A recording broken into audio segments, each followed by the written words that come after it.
Bakit nila alam yung timing sa kulong?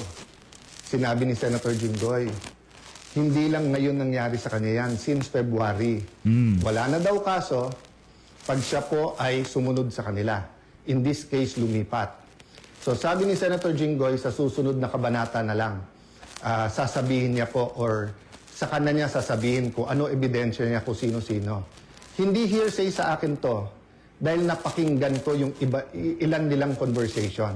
Grabe. So alam ko for a fact na totoo na binabargain ang kanyang kaso, mabalik lang ang majority sa ngayon na 11 o minority. Kaya parati ko inuulit-ulit, huwag kayong magpa-11 sa 11.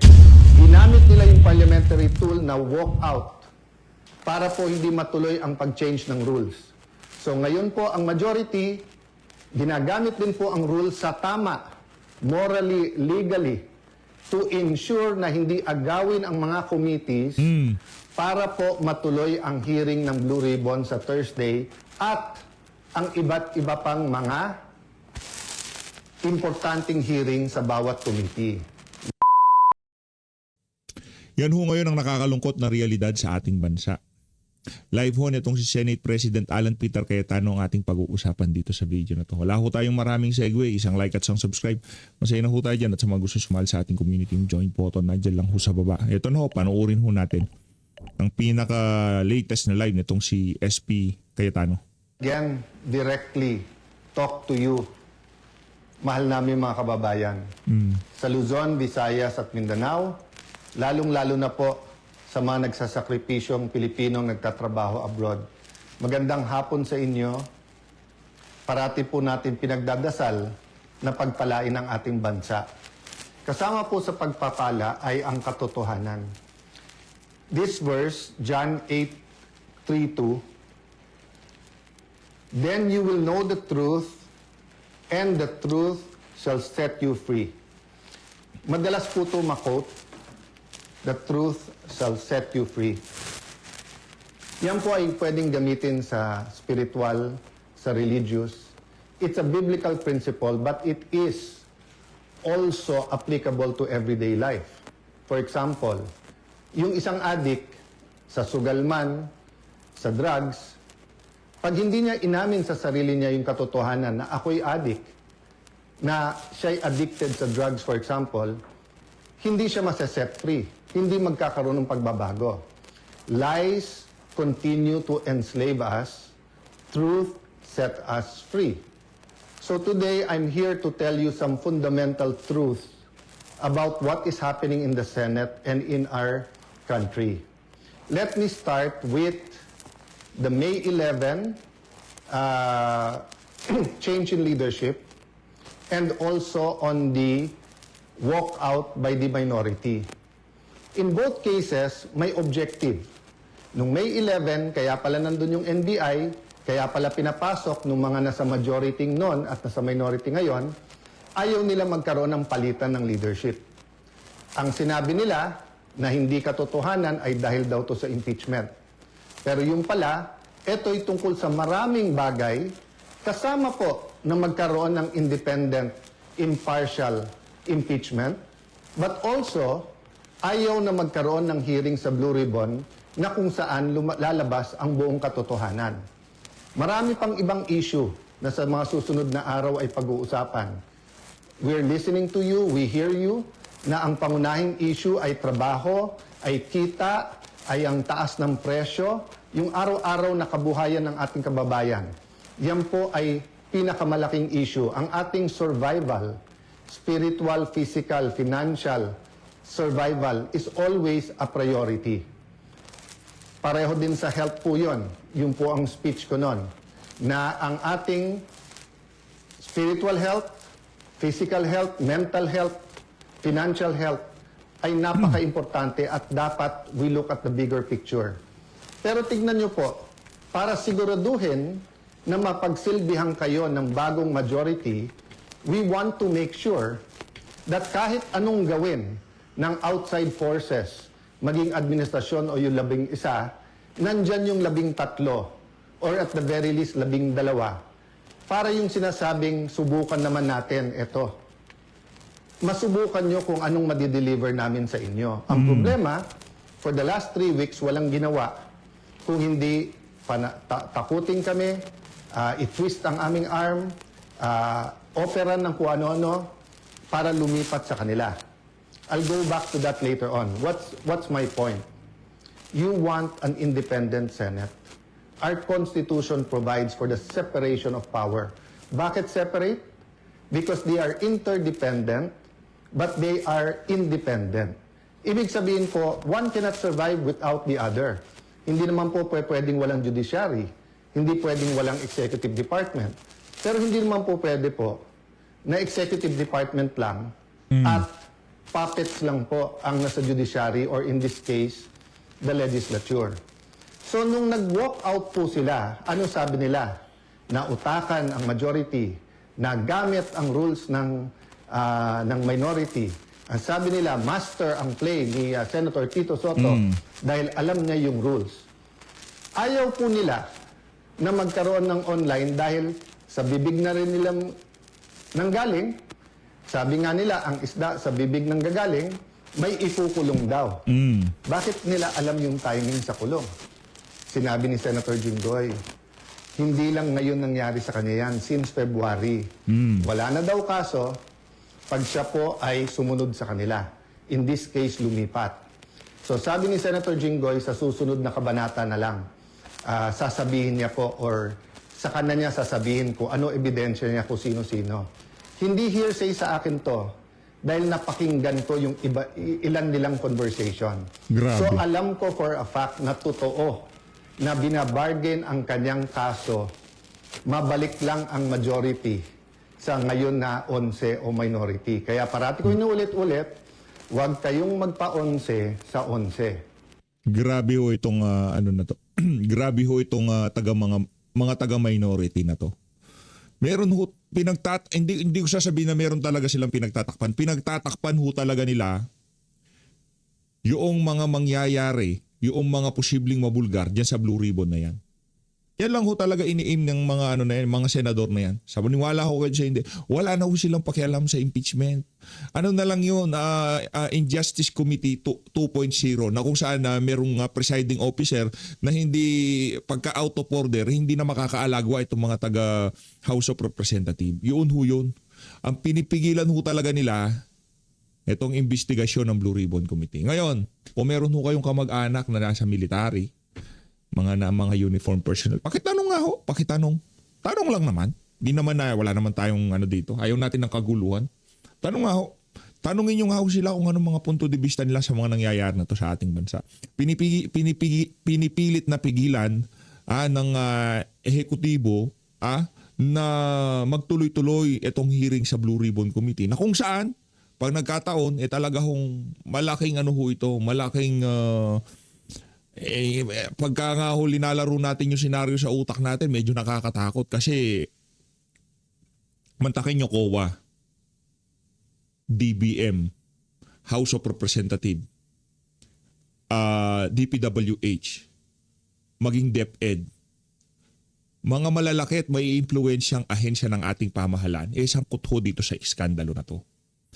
Kickbacks, substandard, at kung ano-ano pang kalokohan ang ginawa nitong mga individual na to. Pag nagkataon, nagkabistuhan na, mga kababayan, sa maniwala ko kayo sa hindi ho natin alam kung ano mangyayari dito sa bansa na to. Kasi itong mga nasa kapangyarihan, pipilitin ho nila na matigil lahat ng kaganapan na to. Ngayon, yung ating mga men in uniform, pinapanood nila ito. Ano yung nasa isip nitong ating mga retard? Alam nyo naman hindi naman ito, hindi mo kailangan maging matalino kung ano talaga ang ini-aim nitong mga individual na to. Ito, diretsuhin ko na ho kayo. Gusto nilang malaman ang punot dulo ng mga maanomalyang flood control project. Para siraan si Marcos Jr., hindi. Hindi mo yun. Diba? Hindi para siraan si Marcos Jr. Kung kasabot siya, talagang magkakaproblema siya. Pero dito kahit sino masagasaan, kahit mismong si SP Alan, pagka siya nasagasaan, babanatan ho natin dito. Si Senator Jinggoy, sinasabi ba natin na wala siyang pananagutan? Hindi natin sinasabi yun. Ang gusto lang natin mangyari, bakit itong mga nasa baba ang una nilang pinagkukulong? Di ba? Nasa si Amena Pangandaman, nasa si Martin Romualdez, nasa si Stella Kimbo. Alam nila kung ano nangyari sa pondo. O sige, pagpalagay na natin si Bunuan, pero balita ko natulog siya sa ospital. At malamang sa malamang, doon din siya ibabalik.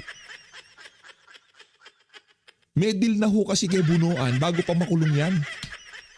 Kakalungkot. Sabi nila ngayon, paano na yan? 11-11 na. So, isi-simplify ko po ha. Ito po yung main message ko ngayon. Isi-simplify ko po ha. Main message na nakaugnay sa truth. Truth. Nag-walk out sila dahil ayaw po nila na makaboto yung ilan naming mga kasama. Yun po, sa kanila mismo nanggaling yon. Objective ng walk out nila, sila ang maging majority. So ngayon naman po na walang quorum at walang session yesterday and today, may kasamang mga protesta yon. Protest against a puppet Senate na gusto nila. But it is also a parliamentary tool to ensure na tuloy ang Blue Ribbon hearing sa Thursday. Tuloy. Ulitin ko po ha, ginamit nila yung parliamentary tool na walk out para po hindi matuloy ang pag-change ng rules. So ngayon po ang majority, ginagamit din po ang rules sa tama, morally, legally, to ensure na hindi agawin ang mga committees para po matuloy ang hearing ng Blue Ribbon sa Thursday at ang iba't iba pang mga importanteng hearing sa bawat committee. Kung sakali man walang hearing, hindi ho dahil ayaw lang nila. Ha? Dahil ayaw lang nilang sumipot, dahil gusto nilang gantihan yung pag-walkout noong mga senador, mga onsing senador na parang merong mga saltik sa utak. Okay? Hindi ho ito pagganti. Ito ho ay estratehiya para matuloy na yung pinakaabangan na hearing sa Miyerkules. Ay sa Huwebes. Yes, you heard me right. Sa kanilang official or unofficial spokespersons, no? Meaning sila mismo o yung mga avatar nila or yung mga vloggers, formal, informal, PR spokesperson ang nagsabi na sa 11-11, umabsent lang yung isa, mag-abstain lang yung isa, they can move. Sabi po sa isang pahayag o isang vlog at sa iba pong mga news reports, di ba? Pwedeng maging lame duck Senate President, si Alan Cayetano. Taga-Tagig at Pateros po kami. Kahit lame duck, lumalaban pa rin. No? So alam po namin plano nila. Ang plano nila, abangan, tanggalin ang mga committee sa legitimate majority. Why do I say legitimate majority?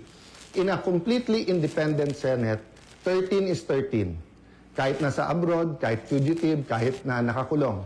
In a democracy, you cannot say, I love democracy. Tapos pag minority ka, gusto mo, ikaw masunod. Pag minority ka, you have a moral influence to try to influence the majority. But you cannot supplant your decision for the decision of the majority. We have the majority, 13 elected senators out of 24. Actually, 14 kami na pressure nila yung isa.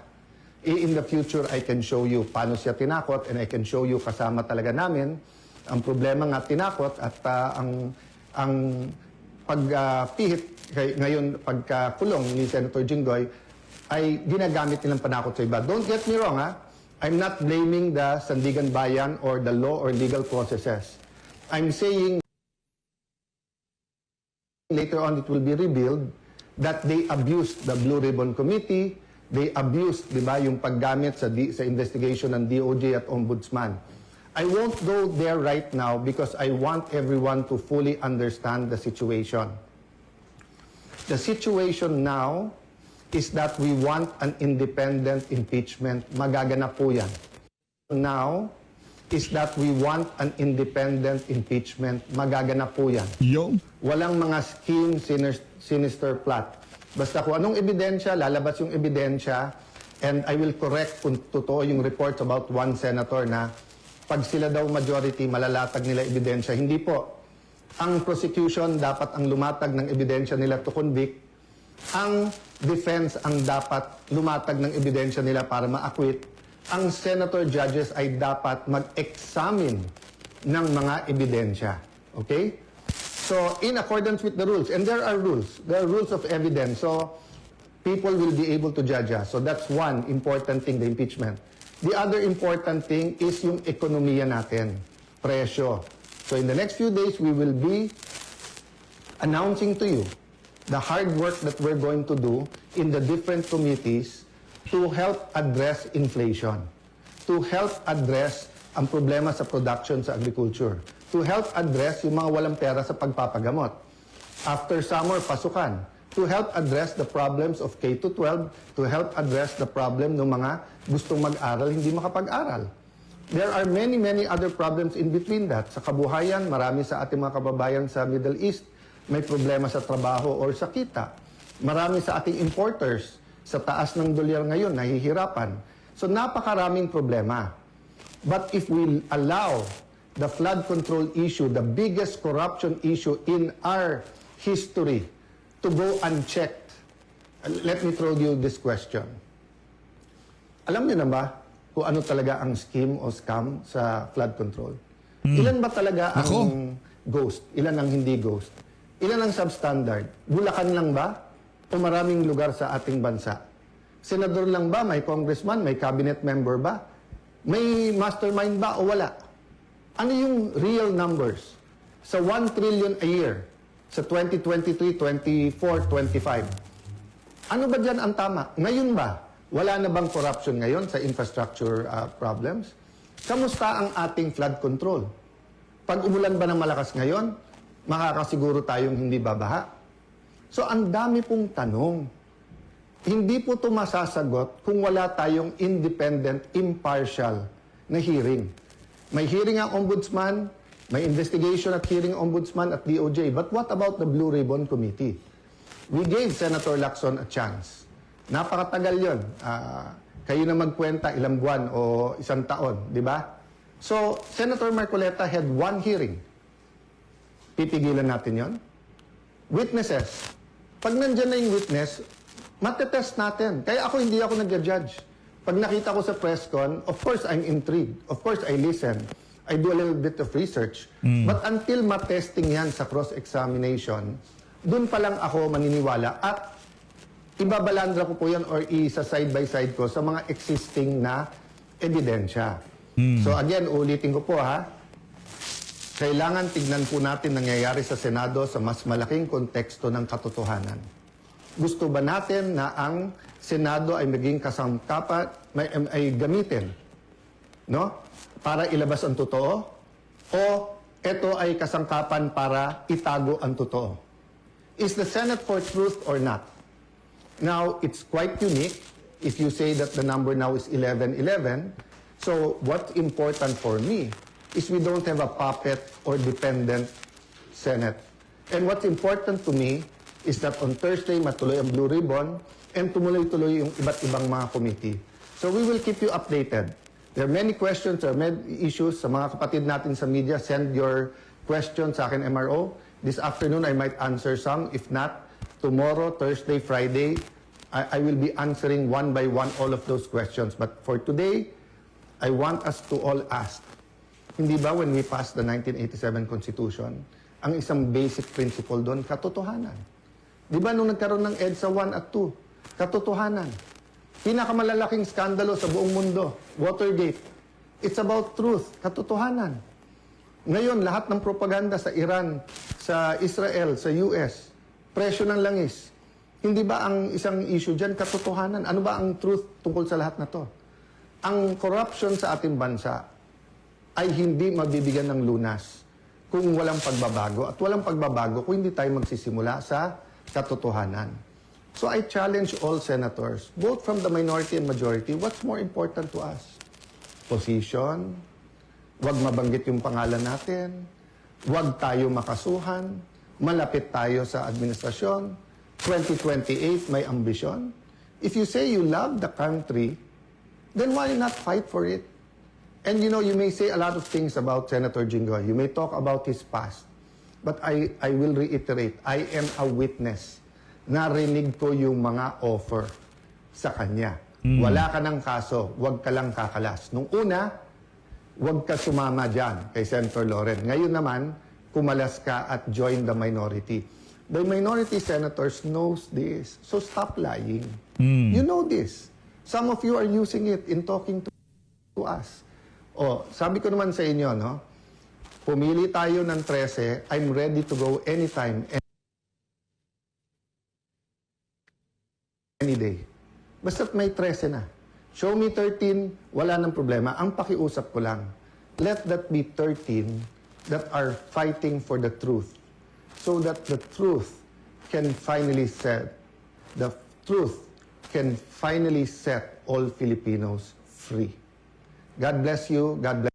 Ayun na nga ho mga kababayan ang naging panayam dito itong naging live ni Senate President Alan Peter Cayetano. Grabe ang daming drama sa Sandigang Bayan. Bigyan nyo na kasi ng bail. bigyan nyo na kasi ng bail ang Sibunuan para makalaya na siya. Di ba? Balita ko pagka daw voluntarily sumurrender ka, pagka-plunder ang kaso mo, pwede ka atang mag-bail eh. Parang merong mga kondisyon para mag-bail. Kaya ang dating itong kay Jinggoy, hindi siya pinapakita na bail bagkus na-aresto siya. Para talagang wala siyang bail. Parang ganun ata ang mangyayari dito.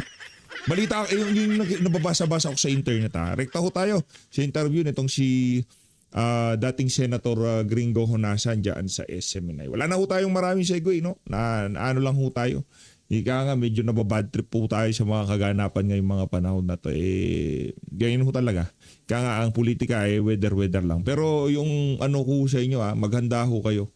Dahil pag nagkataon, hindi na-impeach si BP Sara. Kahit na nabulgar, lalo na nabulgar yung flood control na yan, bantayan ho natin itong issue na to. Dahil gagawin ho nila lahat ng pwede nilang gawin dyan para hindi matuloy o yung mga tetestigo hindi dumalo. Gagawin ho nila lahat. Mantakin nyo, sitting senator, tinatakot nila na lumipat ka dito, ganito gawin mo, wala ka ng kaso. Tingnan nyo naman kung kagagago yung mga yan. Pasensya na ho gago ho talaga. Dito ho tayo. Po, sa pagkakataon nito, sorry, mobile kasi ako. Opo, okay. Baka maputol yung signal. Opo, okay lang po. Lubos-lubusin lang po namin yung pagkakataon. Senator, ano pong mangyayari ngayon sa ano pong nakikita nyo ngayon sa pangyayari ngayon sa dyan po sa Senado na minsan po kayong nagsilbi? Unang-una, may mga regulasyon naman na Admar, no, MJ? May batas tayo. At ang pinakamatimbang na regulasyon ay yung saligang batas. Basta sundin lang yung proseso at hindi yung binabanggit natin na gamiting sandata sa politika yung mga institusyon na patuloy na nanganganib, no?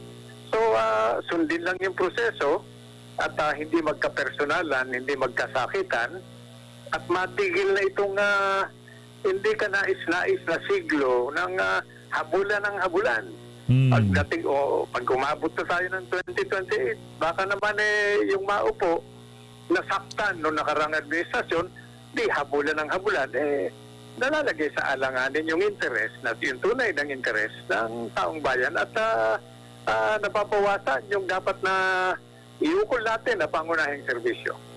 Opo, dito po sa mga lagi na lang umuugong na kakapalit pa nga lang ng ng liderato po diyan sa Senado, pero hindi pa rin po mapatay-patay ang issue po ng kudita. Ito po ba'y first time nyo pong narinig sa kasaysayan po ng Senado, Senator, or marami na rin ganito sa nakalipas po ng mga kongreso? Alam mo, Adman, no, MJ, normal yan. No? Normal sa proseso. Pag may pagkukulang sa pananaw nung kahit na sinong senador, 24 kasi yan di mag-iikot siya para hikayatin yung iba na maging bahagi ng pagbabago ng liderato para masunod naman yung ninanais, yung tinatawag na majority, no? Mayoridad. So, sa isang banda, numbers game yan. No? Kung nagpapalit naman tayo ng Pangulo, Panginoong Pangulo, every 6 years, nagpapalit tayo ng congressman, ng mayor, ng governor, no? Every 3 years, hindi nakataka-taka na sa isang institution, sagradong institution, katulad ng Senado, normal yung pagpapalit, no? So, huwag tayong mabahala. ibig sabihin, malusog yung ating demokrasya at may kalayaan na magpalit tungo sa tunay na pagbabago. Opo, kasi ang nakikita ko rin sa mga comment section ng mga netizen po, na mga nagkokomento dito, nagtataka sila bakit hindi na lang pagbigyan muna, total patuloy itutuloy naman talaga yung impeachment, no? Ang sabi nga ni Senate President Alan Cayetano na wala nang pagbabago diyan, yung pagbabago ng liderato at saka yung sa rules ay walang kaugnayan doon sa impeachment kasi nailathala na ano na nila, na pagdesisyonan na nila. And ito namang isa sa mga malaki pang mga gagawin ng Senado, partikular na ng Senate Blue Ribbon Committee, ay muling pagbubukas ng investigasyon sa maanomalyang flood control project, which is yan naman talaga ang gusto ng nakararaming mga Pilipino. Bakit kailangan na pigilan? Mabuti na itanong niya ng mga netizens natin, no? Actually, dapat positibong senyales yan na Adman, no? MJ, na active yung netizens natin. Ibig sabihin, marami tayong mga kababayan na gusto nang makialam sa palakad ng pamahalaan at langkaran, hayagan, di ba? Hindi patago. So, mabuti yan, active sila sa social media para makinig yung mga hinalal natin ng mga opisyales na dapat maglingkod sa ating lahat. No? So, magandang sinyalis yan. Pero itong pagbabago, no? Abay, pakabuo ng 13. At gusto ng iba, baguhin yung liderato. Sinabi rin naman yan ni Senate President Cayetano, no? Na he serves at the pleasure of the majority. So, huwag tayong mabahala. Sinyalis yan, tulad ng sabi ko, ng isang malusog na demokrasya. Kaya, i-encourage natin ito. Dapat lalong maging aktibo, mag-ingay, hindi lamang sa social media, kundi sa ibang pamamaraan, yung ating mamamayan, para nakikialam na tayong lahat sa pamalakan. Yun lang, huwag tayo magka-personalan, no? Dahil napapabad tayo sa personalan, baka nasusobrahan yung kampi-kampi na politika. Nalalagay sa alanganin tuloy yung tunay na interes ng mas nakararami. Opo. Senator, nabanggit niyo po yung katagang parte ng demokrasya. Minsan na pong sinabi sa isang panayam kay Senador Rodante Marcoleta na may kasamahan siya sa majority na kinukulit daw at sinabihan pa na ibabasura yung kaso, kapalit ng paglipat mula majority at minority. At kanina, sa press conference bago sumuko si Senador Jinggoy Estrada, ay kanya pong inamin na meron niyang ganun nangyayari sa kanya na hinihimok siya na bumaliktad kapalit ng pagbasura po ng kaso. Tingin niyo po parte pa yun ng demokrasya, Senator? Admar, alam mo, para sa akin, personal ko na opinion ito bilang private citizen, nagpasya na at kahanga-hanga para sa akin yung naging desisyon ni Senator Jinggoy Estrada. Ibig sabihin, may kumpiyansa siya na bibigyan siya ng patas lalaban ng sistema. Samantalang yung ibang mga, di ba, yung ibang mga lumabas, no, sa impluwensya ng batas, yung mga fugitive, no, huwag na tayo magbabanggit ng pangalan, no, ibig sabihin, kaya nila pinili, no, na magtago, maging fugitive, umiwas, dahil wala silang kumpiyansa sa sistema na mabibigyan sila ng patas laban. So, itong ginawa para sa akin, ni Senator Jinggoy, kahanga-hanga yan. Ibig sabihin, nagtitiwala siya na bibigyan niya patas sa laban sa isang sistema na gumagana. So, walang politika yan. Positibong senyales yan. Opo. Bago lang si partner MJ, Senator, kayo rin po ba ay nagtataka bakit karamihan po sa may mga kinakaharap na kaso at reklamo ay nasa panig po ng mayorya? Ay, yun nga, Admar, no? Magkakaalaman tayo dyan. Dahil siyempre, pag humarap na sa korte, magpipresenta na ng ebidensya, pabor o kontra dun sa nasasakal, no? Para sa akin, Admar, no, MJ, hindi ko tinuturing na sumuko si Senator Jinggoy. Ibig sabihin, mataas ang kumpiyansa niya at sinabi ko kahanga na magpailalim, sumailalim sa proseso at sa sistema. Ibig sabihin, gumagana yung sistema. Ngayon, magkakaalaman tayo. Kaya di ba sabi na kanina, yung mga binanggit ng mga impormasyon, abangan ang susunod na kabanata. Malalaman natin yan. Ang mga testigo rito, ang mga nanonood at nakikinig, yung taong bayan. Dahil kung hindi natin kayang magbigay ng hustisya sa isang senador ng Republika, sinong pangkaraniwang mamamayan ang kaya natin bigyan ng hustisya? Yung walang kalaban-laban, hindi senador, hindi public official. Yan ang kailangang malaman. Diba? Sa takdang araw, sa korte, sa sistema. Opo, Senator, si MJ po ito. Magandang gabi po. Hi, MJ. Opo. Hi, good evening. Opo, sir, kung kayo po ay halal na miyembro ngayon ng 20th Yan Congress ang sa tanong. Senado, ano ang role ninyo pong gagampanan sa ganitong sitwasyon kapag halimbawa, kasama kayo ngayon, sir, sa Senado, anong role ang inyo pong gagampanan? Sabi, uulitin ko na ano ba ang misyon? Ano ba ang trabaho? Ano ba ang mandato ng isang institusyon katulad ng Senado? Gumawa ng batas. Hindi ba? So, yan ay magagampanan lamang natin pag maging mahinahon tayo. Noong panahon namin, hindi ko naman hinuhusgahan yung mga ating kagalang-galang na senador ngayon, no? Nadadaan namin palagi sa pag-uusap. Yun ang nangyayari sa floor, no? Sa bulwagan ng Senado. Minsan nagkakainitan, no? Pero doon sa Senator's Lounge, sa executive session, nagkakausap-usap. So sa tingin ko, mataas ang kumpiyansa ko na sa dulo nito, ang ating mga magigiting na senador, ano man ang tingin natin sa kanila, resolve ano ito. Dahil huwag natin pangunahan yung kakayahan ng mga botante natin. Kahit sabihin natin di ba, may mga komentaryo tayo tungkol sa kalidad ng ating mga senador ngayon. Hindi natin pakikaya naman yan. No? Nasasabihin, mataas ang kumpiyansa ko na sa dulo. Kaya lang, abay madali natin dahil nag-aantay yung taong bayan.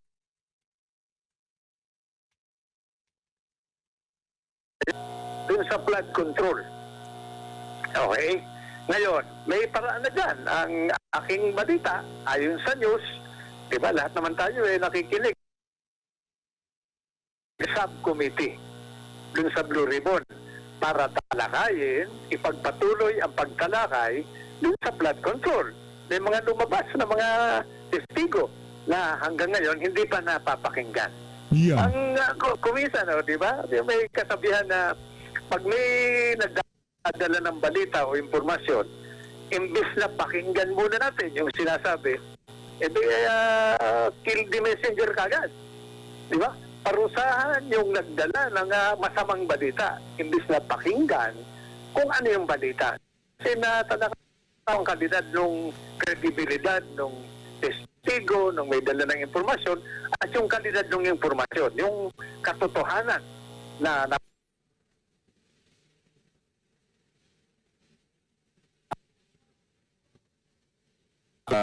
Produkto ng PMA Class 71 at siya po ang class baron o baron po ito ng PMA Class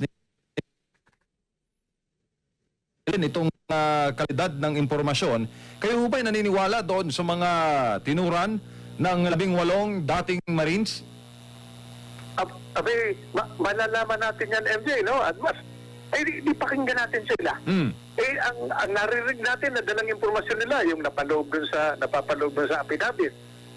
Wala pa dito yung pagtalakay dun sa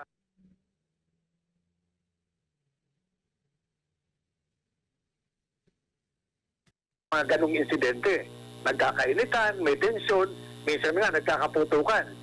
Sa awa ng Diyos, nagkaputukan, pero nasaktan. Huwag na natin antayin na magkasakitan pa. Di ba? Sundin natin yung proseso, magtiwala tayo sana sa proseso. Ngayon, kung mawalan na tayong lahat ay lubusan ng mawalang tiwala sa proseso, then mag-iisip na naman tayo ng mga shortcut. Diba? So ano pa ang silbi ng korte natin ng mga proseso? May isa pa pala sa paintulot niyo. Baka Opo. naman nasusobrahan ko na. Walang problema, sir. No? Walang problema po. Okay.